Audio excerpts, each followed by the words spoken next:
Welcome back. So today in this video, we're going to be checking out High Life 2 running on the Xbox Ally X. In this video, I'm going to be showing you the overall performance, the gameplay, and the settings I'm currently using in order to get it running the way you see it here.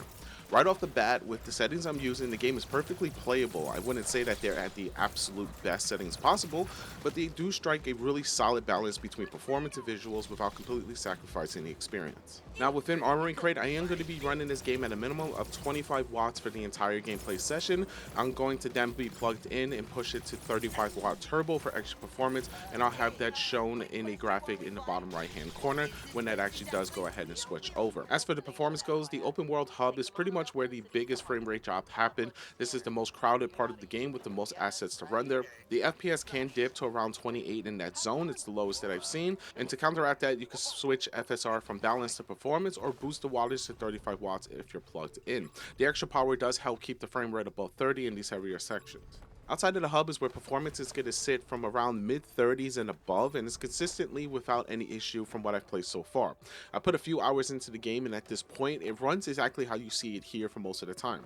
The only real dips do actually happen in that open hub area, and even when it does happen, it's situational. It doesn't happen often, and it doesn't really stay that low for long. Now as for the settings, there's a lot to go through, so I'm currently playing at full screen 1600 by 900 resolution. I have the frame rate capped at 60 with VSync turned on. You could go ahead and turn that off if you don't notice any screen tearing, but I did, so I left it enabled. Graphics quality is set to custom. Upscaling Technology is AMD FSR 4.0 set to balance. You could go ahead and switch this to performance, especially with the open areas later in the game. Balance works fine for most of the gameplay, but in larger zones it can dip below 30 like I mentioned before, and performance mode is going to help stabilize that. Upscaling Sharpness is set to 50%. You can adjust this as you want, but I found the middle ground to look the best.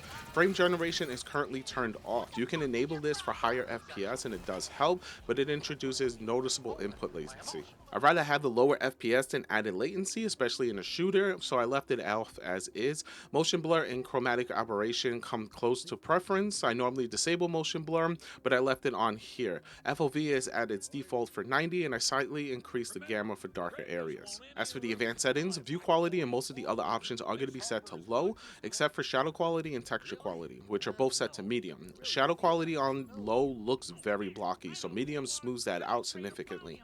Texture quality on medium is going to improve the overall image quality without actually impacting the FPS that much.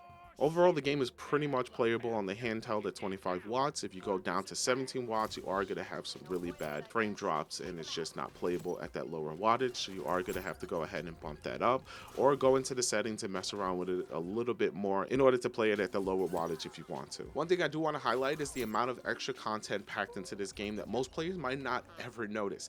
The level of detail is kind of insane. Every interaction has a unique dialogue or reply. Even when NPCs tell you that the conversation is over, instead of repeating lines, they often just have something new to say, and it just goes on forever. It feels like it goes on forever. The small details like this, which the developer didn't have to include, but they did, and it just adds a lot of personality to the game. Overall, I'm enjoying my time with High Life 2. It's not a serious game, and it is what it is. It's not trying to be a serious game. It's trying to be funny in a weird dad joke style type of way, and it's definitely something to check out. It's available on Game Pass and on Steam. I'm playing the Game Pass version. Overall though, with the settings that I'm using and the performance I'm getting, the game is definitely playable on the handheld. You may have to tweak a few things depending on whether or not you plugged in or running at a lower wattage, but once dialed in, it holds up really well for handheld play. However, that's going to wrap it up for this one. Overall performance on the Xbox Ally X is solid once you get the settings dialed in. Hopefully the gameplay and tweaks I showed you here help you out and get the same experience. If you happen to have any questions, or there's another game that you want to go and see tested, let me know in the comment section down below. As always, if you happen to play this game and have different settings or wattage or tweaks that you would like to add, please leave them in the comment section down below so that I and everyone else can benefit from them. As always, thank you so much for watching. If you haven't already, subscribe, like the video, and I'll see you in the next one. Just for a second. I've always wanted to, but I feel so guilty doing it without permission. Oh, sure thing. Go ahead. Let your freak flag fly. Wow, really? Thank you so much. Okay, here I go. Actually, are you sure? I would hate if you changed your mind after saying yes. Yeah, I said I was sure. Let's do this. Great. Perfect. All right. Flashing you in 3, 2... Actually, how about this? Could you say this exact phrase for me?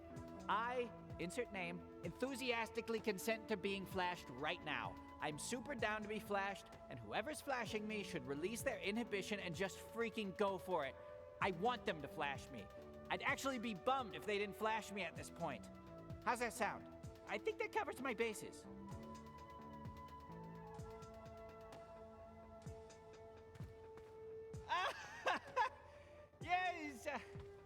Yes, you know what, maybe this isn't for me. Well, see you later.